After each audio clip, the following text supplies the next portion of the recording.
السلام علیکم ورحمۃ اللہ وبرکاتہ۔ آج ہم سٹارٹ کریں گے سورۃ بقرہ کا 14 رکوع آیت نمبر 113 سے۔ اعوذ باللہ من الشیطان الرجیم، بسم اللہ الرحمن الرحیم۔ رب اشرح لی صدری ویسر لی امری واحلل عقدۃ من لسانی یفقہوا قولی۔ آیت نمبر 113۔ وقالت اليهود ليست النصارى على شيء وقالت النصارى ليست اليهود على شيء وهم يتلون الكتاب كذلك قال الذين لا يعلمون مثل قولهم فالله يحكم بينهم يوم القيامة فيما كانوا فيه يختلفون۔ یہودی کہتے ہیں کہ نصارہ کسی بنیاد پر نہیں ہیں، اور نصارہ کہتے ہیں کہ یہود کسی بنیاد پر نہیں ہیں۔ ان کے مابین دشمنی رہی ہے، حالانکہ دونوں ہی کتاب پڑھ رہے ہیں، یعنی دونوں ایک ہی کتاب پڑھ رہے ہیں، پھر بھی ان میں بیر ہے۔ دونوں ایک ہی کتاب کے پیروکار ہیں، یعنی اولڈ ٹیسٹامنٹس۔ اسی طرح کی بات کہی تھی ان لوگوں نے بھی کہ جن کے پاس کوئی علم ہے ہی نہیں۔ اب یہاں پہ یہ جو علم نہ ہونا، اس سے مراد ہے کہ مشرکین عرب جو تھے، یہ ایک بڑا لطیف انداز ہے کہ یہ یہود و نصارہ جو ہیں یہ تو پھر کسی بنیاد پر یعنی ایک کتاب کو مانتے ہیں اور پھر ایک دوسرے سے اختلاف کی باتیں کرتے ہیں۔ لیکن ایک اور بھی طبقہ ہے جن کے پاس کوئی کتاب نہیں ہے، کوئی علم نہیں ہے، اور وہ بھی انہی کی طرح کی باتیں کرتے ہیں۔ ان کا کہنا یہ ہے کہ نہ یہودیوں کی کوئی بنیاد ہے، نہ عیسائیوں کی، اور نہ مسلمانوں کی کوئی بنیاد ہے، اصل دین تو ہم ہیں۔ اب آیت میں آگے کیا آ رہا ہے، تو اب اللہ تعالیٰ ہی فیصلہ کرے گا ان کے مابین قیامت کے دن ان تمام باتوں کا جن میں یہ اختلاف کر رہے تھے۔ یعنی قیامت کا دن اللہ تعالیٰ نے اس لیے رکھا ہوا ہے، یہ دنیا امتحان ہے، یہاں جو جس کا چوائس ہے وہ کرے۔ اللہ کی طرف سے اسے آزادی دی جاتی ہے، جو چاہے اپنے لیے آگے بھیجے۔ اسی کو قرآن مجید میں دوسرے مقام پر کہا گیا ہے، ہر گروہ، ہر جماعت، ہر مذہب کے لوگ جو کچھ ان کے پاس ہے بس اسی پر اترا رہے ہیں، اسی کو اپنے لیے کافی سمجھ کر بیٹھے ہوئے ہیں۔ یعنی یہ کہ اسی ذہن کے ساتھ لوگوں کی اکثریت زندگی گزار دیتی ہے، کوئی تحقیق نہیں کرتے، جاننے کی کوشش نہیں کرتے کہ اصل حق کیا ہے۔ آیت نمبر 114۔ وَمَنْ أَظْلَمُ مِمَّنْ مَنَعَ مَسَاجِدَ اللَّهِ أَنْ يُذْكَرَ فِيهَا اسْمُهُ وَسَعَىٰ فِي خَرَابِهَا أُولَئِكَ مَا كَانَ لَهُمْ أَنْ يَدْخُلُوهَا إِلَّا خَائِفِينَ لَهُمْ فِي الدُّنْيَا خِزْيٌ وَلَهُمْ فِي الْآخِرَةِ عَذَابٌ عَظِيمٌ۔ اور اس شخص سے بڑھ کر ظالم کون ہوگا جو اللہ تعالیٰ کی مسجدوں سے لوگوں کو روکے کہ ان میں اس کا نام لیا جائے، اور اس کی بربادی اور اس کی ویرانی کے لیے جنہوں نے کوشش کی، اور وہ ان کی تخریب کے در پہ ہو۔ تخریب دو طرح کی ہوتی ہے، ایک ظاہری تخریب یعنی کہ مسجد کو گرا دینا، اور ایک ہوتی ہے باطنی تخریب یعنی کہ اللہ کے گھر کو توحید کی بجائے شرک کا اڈا بنا دینا۔ مشرکین مکہ نے یہی کیا تھا، بیت اللہ کو انہوں نے بت خانہ بنا دیا تھا۔ خانہ کعبہ حضرت ابراہیم علیہ السلام نے توحید خالص کے لیے تعمیر کیا تھا، اور انہوں نے کیا کیا تھا کہ اس میں خانہ کعبہ میں 360 بت رکھ دیے تھے۔ یہ مسجد کے ساتھ لفظ خراب جو ہے یہ ایک حدیث میں بھی آیا ہے۔ حضرت علی رضی اللہ عنہ نے فرمایا، حضور صلی اللہ علیہ وسلم نے فرمایا، اندیشہ ہے کہ لوگوں پر ایک زمانہ ایسا بھی آ جائے گا اسلام میں سوائے اس کے نام کے اور کچھ بھی نہیں بچے گا، اس کی حقیقت کہیں نظر نہیں آئے گی، قرآن میں سوائے اس کے رسم الخط کے کچھ بھی نہیں بچے گا۔ رسم الخط کہتے ہیں یعنی حروف اور الفاظ، یعنی اس کے معنی کہاں ہیں۔ انسانی معاشرے میں، انسانی رسموں میں قرآن کہیں نظر نہیں آئے گا۔ ان کی مسجدیں آباد تو بہت ہوں گی لیکن ہدایت سے خالی ہوں گی، ویران ہوں گی۔ ان میں فتنے ہوں گے، وہ بحث ہو رہی ہوگی جن کا دین سے سروکار ہی نہیں ہوگا، ان میں وہ لوگ ہوں گے جنہوں نے دین کو اپنا پیشہ بنایا ہوگا، اور آسمان کی چھت کے نیچے بدترین مخلوق علماء ہوں گے، ان کے پاس سے فتنے برآمد ہوں گے، انہی میں سے نکلیں گے اور انہی میں گھس جائیں گے، نئے نئے فتنے اٹھانا ان کا کام ہوگا۔ ظاہر سی بات ہے یہ سارے علماء کے لیے نہیں ہے، یہ بھی یاد رکھیں کہ آپ صلی اللہ علیہ وسلم نے فرمایا کہ میری امت میں ایک گروہ ہمیشہ حق پہ قائم رہے گا، مطلب علماء حق بھی ہوں گے۔ پھر سے دیکھیں آیت کا ترجمہ، اور اس شخص سے بڑھ کر ظالم کون ہوگا جو اللہ تعالیٰ کی مسجدوں سے لوگوں کو روکے کہ ان میں اس کا نام لیا جائے، اور اس کی بربادی اور اس کی ویرانی کے لیے جنہوں نے کوشش کی، اور وہ ان کی تخریب کے در پہ ہو، یعنی مسجدوں کو نعوذ باللہ خراب کرنا، اس کا مطلب یہ ہے۔ ان کا تو حق ہی نہیں ہے کہ وہ اس میں داخل ہوں، یعنی اللہ کے گھروں میں داخل ہوں، مگر خوفزدہ ہو کر، یعنی یہ کہ ایسے لوگوں کو تو حق ہی نہیں ہے کہ وہاں جاتے پھریں، اور اگر داخل بھی ہوں تو خوف اور ڈرتے ہوئے جائیں۔ ان کے لیے دنیا میں بھی ذلت و رسوائی ہے، اور آخرت میں ان کے لیے عذاب عظیم ہے۔ اگر یہ توحید پر ایمان نہیں رکھتے تو ان کا حق نہیں ہے کہ یہ اللہ کی مسجدوں میں داخل ہوں بھی تو خوفزدہ ہوں، سر جھکا کر داخل ہوں، سر اٹھا کر نہیں۔ آیت نمبر 115، وَلِلَّهِ الْمَشْرِقُ وَالْمَغْرِبُ فَأَيْنَمَا تُوَلُّوا فَثَمَّ وَجْهُ اللَّهِ إِنَّ اللَّهَ وَاسِعٌ عَلِيمٌ۔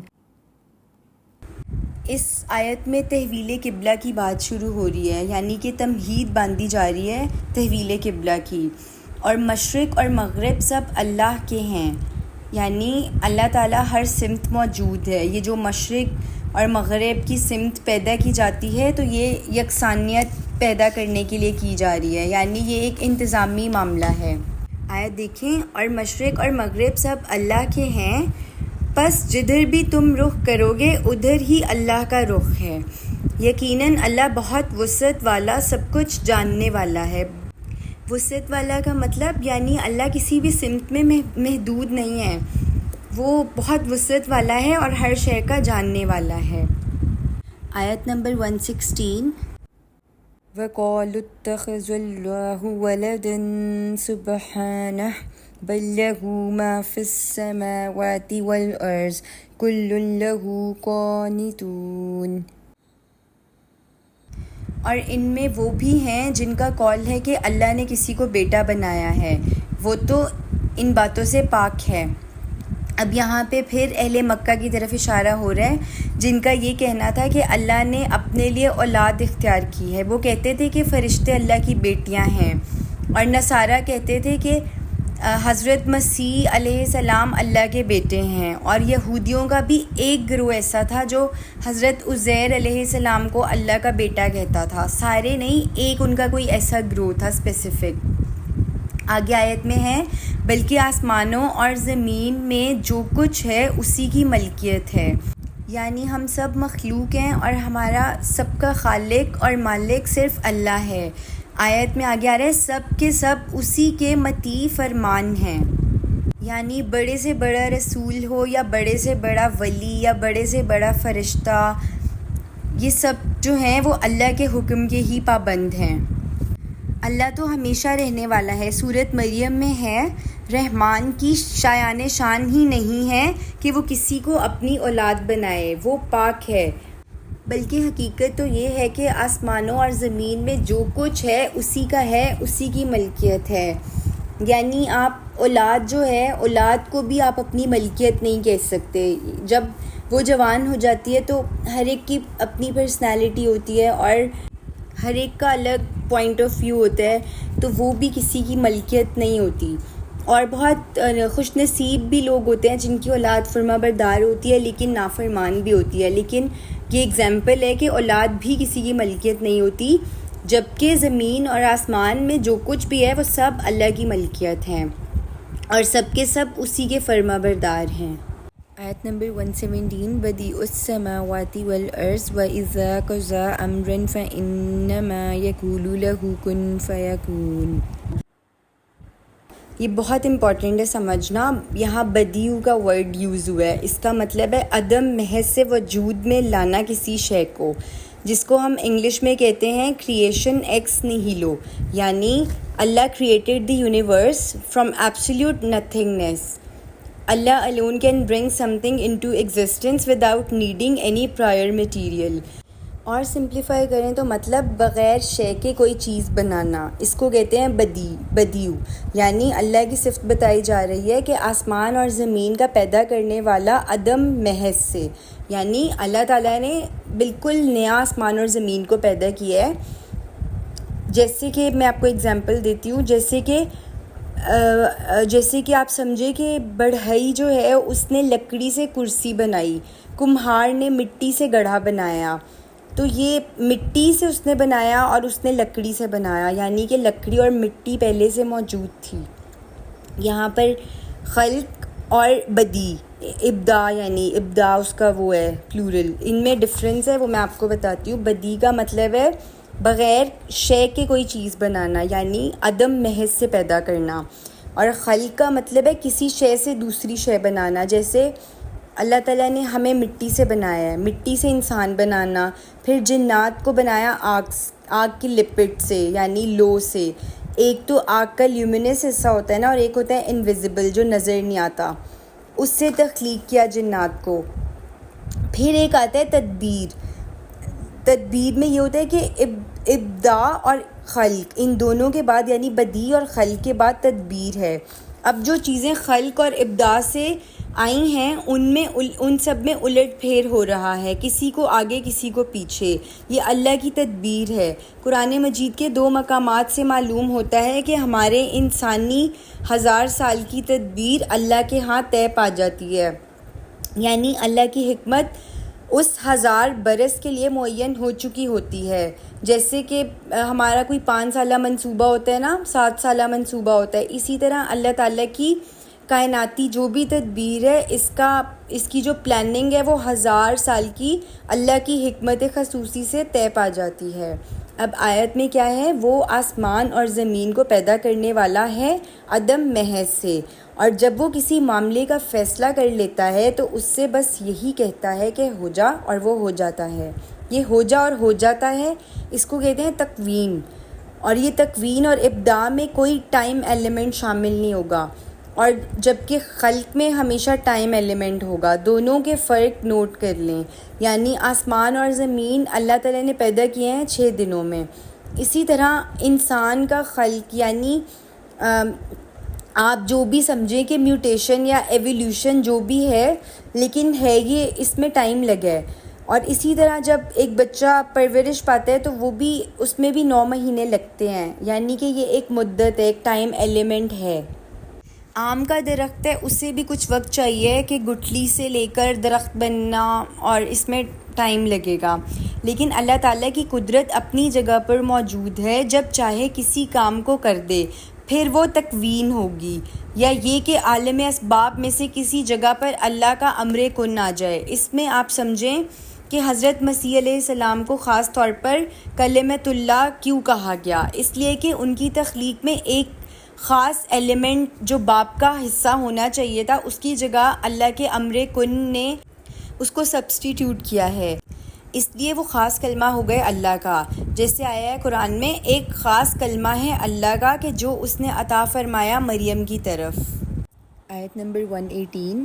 وَقَالَ الَّذِينَ لَا يَعْلَمُونَ لَوْلَا يُكَلِّمُنَا اللَّهُ أَوْ تَأْتِينَا آيَةٌ كَذَلِكَ قَالَ الَّذِينَ مِن قَبْلِهِم مِثْلَ قَوْلِهِمْ تَشَابَهَتْ قُلُوبُهُمْ قَدْ بَيَّنَّا الْآيَاتِ لِقَوْمٍ يُوقِنُونَ. اور کہا ان لوگوں نے جو علم نہیں رکھتے، یعنی مشرکین مکہ مراد ہے یہاں پہ بھی، جن کے پاس نہ کتاب ہے نہ قانون. کیوں نہیں بات کرتا ہم سے اللہ، یا کیوں نہیں آ جاتی ہمارے پاس کوئی نشانی. یعنی ان کا مطلب ہے کہ اللہ حضرت محمد صلی اللہ علیہ وسلم سے کلام کرتا ہے تو ہم سے بھی کر لے. مشرکین مکہ کو بہت شدت سے جو ہے ان کا یہ مطالبہ تھا رسول اللہ صلی اللہ علیہ وسلم سے کہ آپ ہمیں کوئی ایسا معجزہ دکھا دیں جیسے کہ آپ کہتے ہیں کہ حضرت عیسیٰ علیہ السلام نے دکھائے تھے یا موسیٰ علیہ السلام نے دکھائے تھے. اگر آپ ہمارے یہ مطالبے پورے کر دیں تو ہم آپ کو اللہ کا رسول مان لیں گے. اس کی ڈیٹیل ویسے سورہ الانعام اور سورہ بنی اسرائیل میں آئے گی. آگے آیت میں آ رہا ہے اسی طرح کی باتیں جو لوگ ان سے پہلے تھے وہ بھی کہتے رہے ہیں، یعنی اسی طرح کی باتیں قوم نوح، قوم ہود، قوم صالح، قوم لوط نے بھی کی تھیں. یہ سارا کا سارا مکی قرآن میں آئے گا. آگے آیت میں ہے ان کے دل آپس میں ایک دوسرے سے مشابہ ہو گئے ہیں، ہم تو اپنی آیات واضح کر چکے ہیں ان لوگوں کے لیے جو یقین کرنا چاہیں. آیت نمبر 119 اِنَّا أَرْسَلْنَاكَ بِالْحَقِّ بَشِيرًا وَنَذِيرًا وَلَا تُسْأَلُ عَنْ أَصْحَابِ الْجَحِيمِ. یہاں حضور صلی اللہ علیہ وسلم سے خطاب ہو رہا ہے. اب یہاں پہ کنکلوڈنگ ریمارکس آ رہے ہیں پورے سلسلہ کلام کو ختم کرنے کے لیے. اے نبی صلی اللہ علیہ وسلم، بے شک ہم نے آپ صلی اللہ علیہ وسلم کو بھیجا ہے حق کے ساتھ بشیر اور نذیر بنا کر، اور آپ صلی اللہ علیہ وسلم سے سوال نہیں کیا جائے گا جہنمیوں کے بارے میں.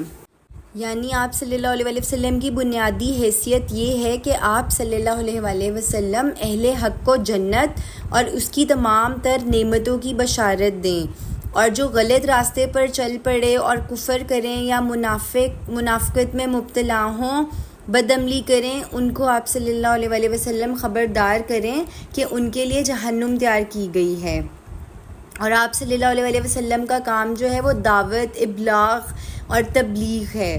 اور جو لوگ اپنے طرز عمل کی بنا پر جہنم کے مستحق ہوں گے تو آپ صلی اللہ علیہ وسلم جو ہیں وہ ان کے بارے میں ذمہ دار نہیں ہوں گے. یعنی آپ صلی اللہ علیہ وسلم سے نہیں پوچھا جائے گا کہ یہ کیوں جہنم میں پہنچ گئے، یعنی یہ آپ صلی اللہ علیہ وسلم کی ذمہ داری نہیں ہے.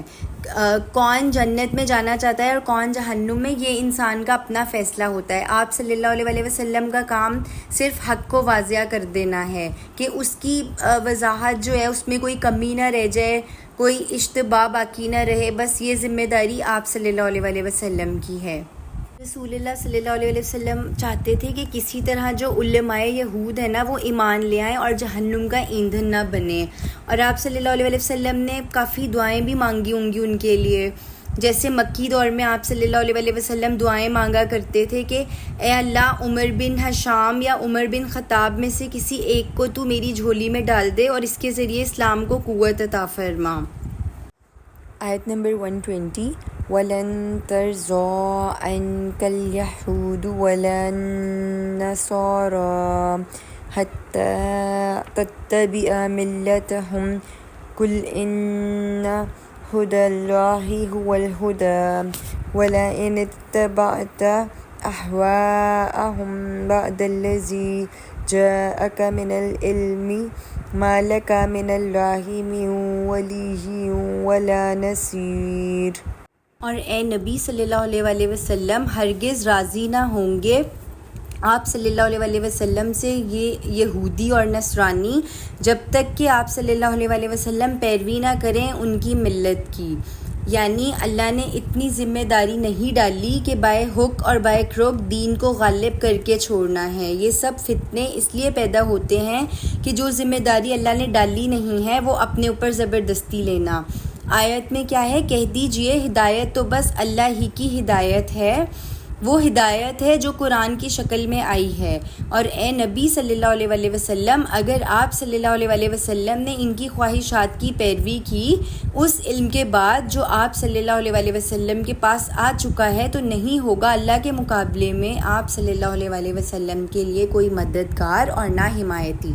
یہ جو آ رہے ہیں نا کہ اے نبی صلی اللہ علیہ وسلم، اگر آپ صلی اللہ علیہ وسلم نے ان کی خواہشات کی پیروی کی اس علم کے بعد جو آپ صلی اللہ علیہ وسلم کے پاس آ چکا ہے، اس سے مطلب یہ ہے کہ جو قریش مکہ تھے نا، ان کا ایک خاص طریقہ ہوتا تھا کہ وہ کہتے تھے کہ کچھ ہماری بات مان لیں، کچھ اپنی بات منوا لیں، کمپرومائز کر لیں.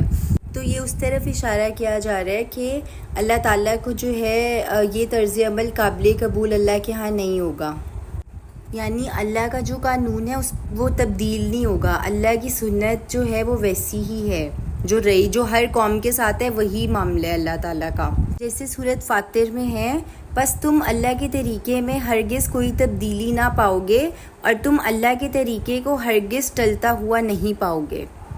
آیت نمبر 121، الذین آتیناہم الکتاب یتلونہ حق تلاوتہ اولئک یؤمنون بہ ومن یکفر بہ فاولئک ھم الخاسرون۔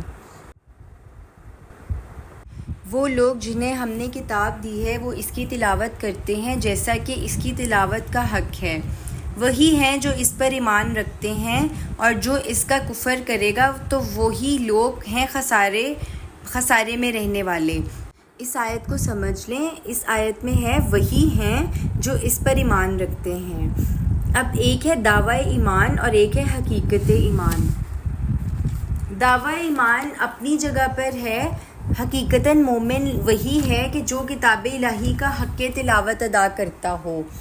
اس میں تلاوت کا لفظ آیا ہے، تلاوت کے بھی دو معنی ہیں، ایک ہے پڑھنا، لیکن اس کا اصل اور لغوی مفہوم جو ہے وہ ہے پیروی کرنا، پیچھے پیچھے چلنا، فالو کرنا۔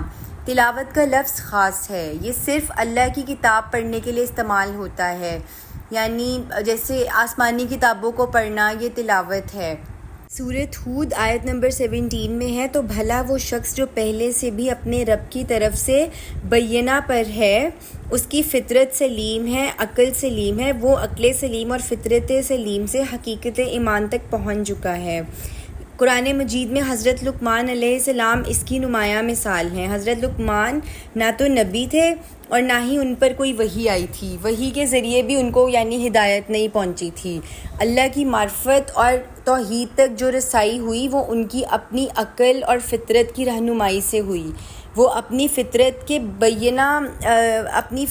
کے بینہ کی بنیاد پر وہ ہدایت پر آئے ہیں، اور ظاہر ہے انبیاء بھی تمام ایسے ہی لوگ ہوتے تھے، سلیم الفطرت سلیم العقل لوگ جن کو اللہ تعالیٰ منتخب کرتا تھا۔ اب ان کے پاس وحی بھی آ گئی، تو جہاں جو ان کے جو حقائق تھے جہاں تک وہ اپنی عقل سلیم سے پہنچے تھے، تو پھر جب وحی آ گئی تو اس میں مزید توسیع ہو گئی، یعنی حقیقتیں اور زیادہ ان پہ واضح ہو گئیں۔ جیسے سورۃ نور میں ہے، نورن علی نور، ایک نور فطرت ہے اور ایک نور وحی ہے، یہ جب دونوں نور جمع ہو گئے تو مطلب نورن علی نور، اب ایمان کی تکمیل ہو گئی۔ اب وحی بتا رہی ہے کہ ہاں جہاں تک تمہاری عقل سلیم نے تمہیں پہنچایا ہے یہ صحیح ہے، یہ حق ہے۔ قرآن مجید کا حق ہے کہ اس کو تجوید کے ساتھ پڑھا جائے اور اپنی زندگی کے معاملات میں شامل کیا جائے، یعنی قرآن کو اپنا امام بنائیں، مطلب اس کے پیچھے پیچھے چلیں۔ اور بلند ترین مقام تو یہ ہے کہ ایک منزل روزانہ پڑھ کر ایک ہفتے میں قرآن مجید ختم کیا جائے۔ پتہ صحابہ کرام رضی اللہ عنہ منزلوں کی بیسس پر قرآن مجید پڑھا کرتے تھے، روزانہ ایک منزل پڑھتے تھے اور ایک ہفتے میں قرآن مجید کو مکمل کیا کرتے تھے۔ پھر جب بعد میں لوگوں میں جوش و جذبہ نہیں رہا تو انہوں نے 30 پاروں میں تقسیم کیا گیا قرآن کو، کہ کم سے کم ایک پارہ روزانہ پڑھ کر ایک مہینے میں قرآن جو ہے وہ مکمل کریں۔ یہ بھی ہے قرآن کا حق کہ زیادہ سے زیادہ اس کو یاد کیا جائے، ٹھہر ٹھہر کر پڑھا جائے، اور اگر کوئی پڑھ رہا ہے تو اس کی پیروی نہیں کر رہا تو یہ بھی پڑھنا کہاں ہوا۔ تلاوت کا دوسرا مفہوم ہے اس کے پیچھے پیچھے چلیں، یعنی فالو کریں۔ قرآن مجید جب مکمل ہوتا ہے تو اس کی جو ختم القرآن کی جو دعا ہے اس میں کیا ہے؟ اس میں یہی ہے نا کہ اسے میرے لیے امام اور روشنی اور ہدایت اور رحمت بنا دے، یعنی اللہ تعالیٰ قرآن کو ہمارا امام اسی وقت بنائے گا جب ہم فیصلہ کر لیں گے کہ ہم اس کتاب کے پیچھے چلیں گے، اس کی پیروی کریں گے۔ آیت میں کیا ہے؟ اولئک یؤمنون بہ، وہی ہیں جو اس پر ایمان رکھتے ہیں۔ قرآن یعنی اس کا مطلب یہ ہے کہ جو لوگ قرآن مجید کا حق ادا کرتے ہیں صرف وہ لوگ ہیں جو حقیقتاً ایمان رکھتے ہیں۔ ایک حدیث کا مفہوم ہے، کتنے ہی ایسے ہیں جو قرآن پڑھتے ہیں تو قرآن ان پر لعنت کر رہا ہوتا ہے. جیسے اگر کوئی سود خور قرآن پڑھ رہا ہے اور وہ سود خور ہے، یعنی اس کو پتہ ہے کہ سود جو ہے وہ اللہ اور اس کے رسول صلی اللہ علیہ وسلم کے ساتھ کھلی جنگ ہے، لیکن وہ قرآن پڑھ رہا ہے، سود بھی لے رہا ہے، تو کیا قرآن اس پہ لعنت نہیں کرے گا؟ پھر ایک اور حدیث کا مفہوم ہے، اس شخص کا قرآن پر کوئی ایمان نہیں جس نے قرآن کی حرام کردہ اشیاء کو اپنے اوپر حلال کر لیا ہو، پھر چاہے وہ کوئی بھی ہو، حافظ قرآن ہو، کوئی مفسر قرآن ہو. یعنی جو اللہ کی کتاب کی تلاوت کا حق ادا کرے اور اس کی پیروی کرے، وہی لوگ جو ہیں وہ ایمان رکھتے ہیں اس پر. اور جو نہ تو تلاوت کا حق ادا کرے اور نہ کتاب کی پیروی کرے، لیکن وہ دعویٰ کرے کہ ہمارا ایمان ہے اس کتاب پر، تو یہ دعویٰ جھوٹا ہے. یہ ہم نے ابھی حدیث میں دیکھ لی ہے. پھر آیت میں کیا ہے کہ جو اس کا کفر کرے گا تو وہی لوگ ہیں خسارہ پانے والے. قرآن مجید میں کامیابی کے لیے بہت سے مختلف لفظ آتے ہیں، مطلب اولئک ہم المفلحون، اولئک ہم الراشدون، لیکن ان کے برعکس یعنی اپوزٹ سب سے جامع لفظ جو ہے وہ خسارہ ہے، یعنی یہ سب سے بڑا لاس ہے. جیسے ہمیں پتہ ہے کہ سورۃ عصر میں بھی یہ ورڈ ہے خسارے کا، کہ تمام انسان خسارے میں ہیں سوائے وہ جو 4 کوالٹیز بتائی گئی ہیں اس میں.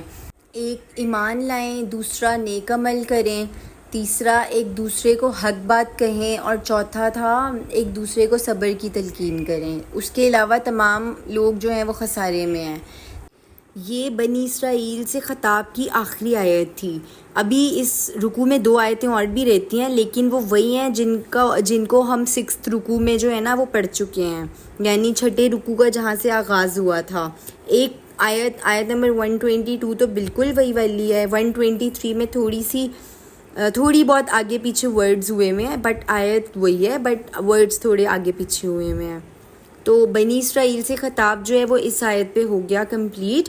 اب آگے کی جو 2 آیتیں ہیں وہ وہی والی ہیں جو ہم 6 رکوع میں پڑھ چکے ہیں، 6 رکوع کے سٹارٹ میں. آیت نمبر 122، یا بنی اسرائیل اذکروا نعمتی التی انعمت علیکم وانی فضلتکم علی العالمین. اے یعقوب کی اولاد، یاد کرو میرے اس انعام کو جو میں نے تم پر کیا، اور یہ کہ میں نے تمہیں فضیلت دی تھی اہل عالم پر، تمام جہان والوں پر. اہل عالم پر یعنی تمام جہان والوں پر. آیت نمبر 123، وَاتَّقُوا يَوْمًا لَا تَجْزِي نَفْسٌ عَن نَفْسٍ شَيْئًا وَلَا يُقْبَلُ مِنْهَا عَدْلٌ وَلَا تَنفَعُهَا شَفَاعَةٌ وَلَا هُمْ يُنصَرُونَ. اور ڈرو اس دن سے کہ جس دن کوئی جان کسی دوسری جان کے کچھ بھی کام نہ آ سکے گی، اور نہ اس سے کوئی فدیہ قبول کیا جائے گا، اور نہ اس سے کوئی سفارش قبول کی جائے گی، اور نہ اس سے کوئی سفارش ہی فائدہ دے سکے گی، اور نہ انہیں کوئی مدد مل سکے گی. ایک حدیث کا مفہوم میں آپ کو سناتی ہوں، یہاں پہ اس سے ریلیٹڈ ہے. رسول اللہ صلی اللہ علیہ وسلم نے پوچھا کہ کیا آپ لوگ جانتے ہیں کہ مفلس کسے کہتے ہیں؟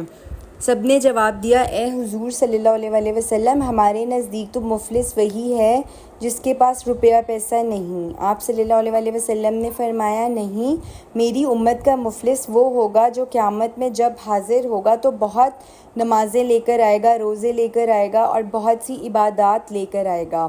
اس شخص نے کسی کا مال ہڑپ کیا تھا، کسی کو گالی دی تھی، کسی کی بے حرمتی کی. اب جب مدعی آئیں گے تو کسی کو اس کی نمازیں دے دی جائیں گی، کسی کو اس کی کوئی اور نیکی دے دی جائے گی، کسی کی غیبت کی تو وہ بھی مدعی بن کر آئے گا، یہاں تک کہ مدعی آئیں گے اور اس کی سب نیکیاں لے جائیں گے. اس کے باوجود ابھی بھی مدعی باقی ہوں گے.